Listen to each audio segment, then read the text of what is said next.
In this video, Jim Cramer discusses the current downturn in AI infrastructure stocks, linking it to tariff issues and competition from a new, cheaper Gen AI model from a Chinese firm.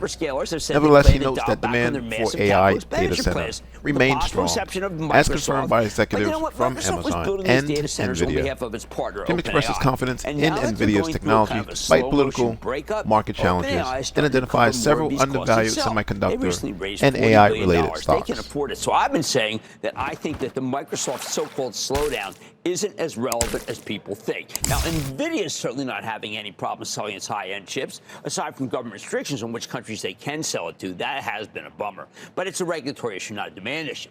In fact, now that earnings season is well underway, we've heard from a bunch of companies connected to the AI data center theme. And you know what?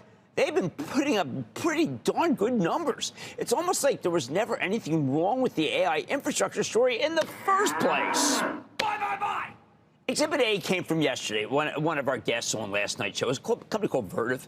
It's a company that makes power and cooling equipment for the data center. Now, this stock can come down 54% from its January highs to where it was trading right before the quarter on Tuesday night. Then Vertiv reports excellent numbers with easy top and bottom line beats and a 21% increase in orders just versus the previous quarter, the so-called late quarter. Management raised their full-year sales forecast, too. So it's no wonder the stock popped nearly 9% yesterday and another 7.5% today. It's one of the reasons why I talk about this stuff at the beginning of the show. Yet Vertiv's still down 46% from its high. It trades at roughly 23 times this year's earnings estimates, despite the fact the company's on track to grow earnings at a 25% clip. I mean, to me, that just is steal, okay? I mean, to me, you know what? All aboard! Last time we also had GE Vernova on the show. This is General Electric's old power division, big turbine maker for power plants. Management said that strong demand from data centers is driving medium-term orders for gas turbines, while generating plenty of interest in the company's nuclear business. This nuclear business is for real, people. So, look, if reports of the AI infrastructure theme's death were widely overstated, what kind of stocks can we justify owning now that they've come down big and people are not saying that there's any stability in the group?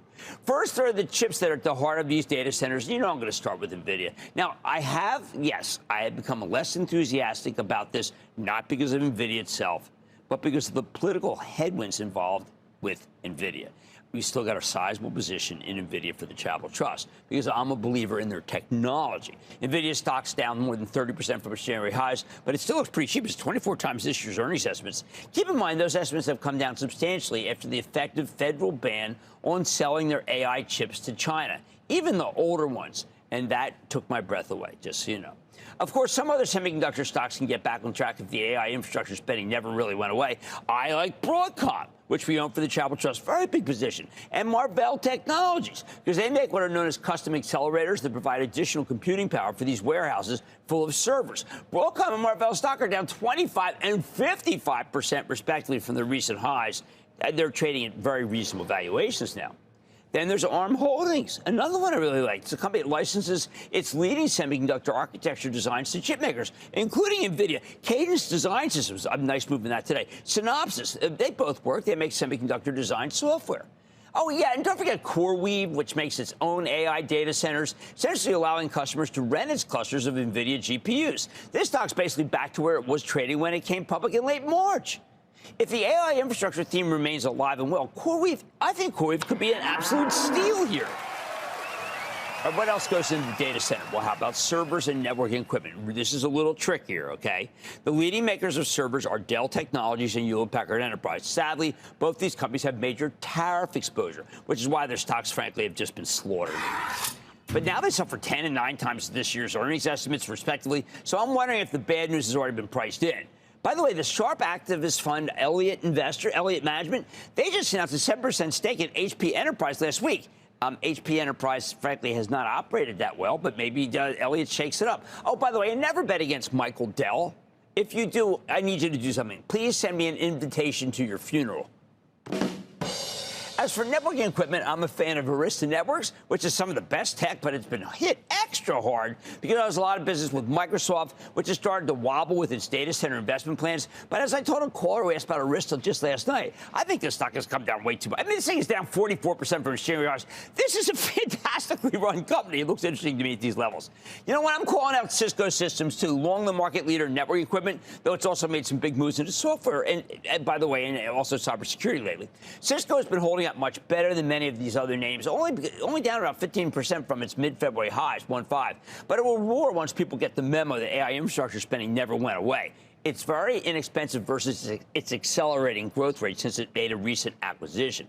All right, now, how about the utilities with nuclear exposure that roared last year because of the data center fuel rise in demand for electricity? All right, here I'm talking about Constellation Energy, Vistra. You might have heard about Vistra during the stock draft earlier this afternoon. Now, these stocks have both fallen nearly 40% from their highs. These two stocks got overheated during the run-up, but they're now selling for barely 20 times this year's earnings estimates. They're selling for less than a lot of the traditional utility companies. I think that sounds like an opportunity to me. Buy. The strength in Vertiv's earnings also has me think about Carrier Global and Trane Technologies. These are two leading climate control plays that have seen major growth in data centers because you need to keep these servers cool. Now, these two are far from pure plays. They also got exposure to construction with real tariff exposure, too. But if Wall Street embraces AI, they can bounce. I cannot believe how low Carrier's fallen. I feel the same way about a number of classic metal-bending industrials with big AI infrastructure exposure. Think Cummins. Boy, that stock's been just blistered. Makes big backup power generators. You can't have a data center go down. Tonight's guest, Dover. All right, they make these liquid cooling products, among many others. Or Eaton, another stock, just been crushed. These are two that the trust owns. They make electrical power management. Hubbell, Parker, Hannafin, Powell Industries, all good. All of them. Now, again, these are very much cyclical companies, so you can't just buy them if you think we're headed into a recession.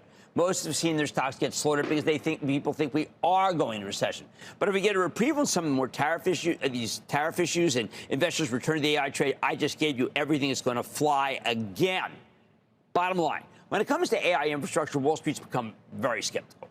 And I don't think that's really changed. But looking at what we've seen so far this earnings season, I'm feeling much more sanguine about the story, especially if we get some more trade war de-escalation from the White House and stocks stay as cheap as they are. And man, are they ever cheap.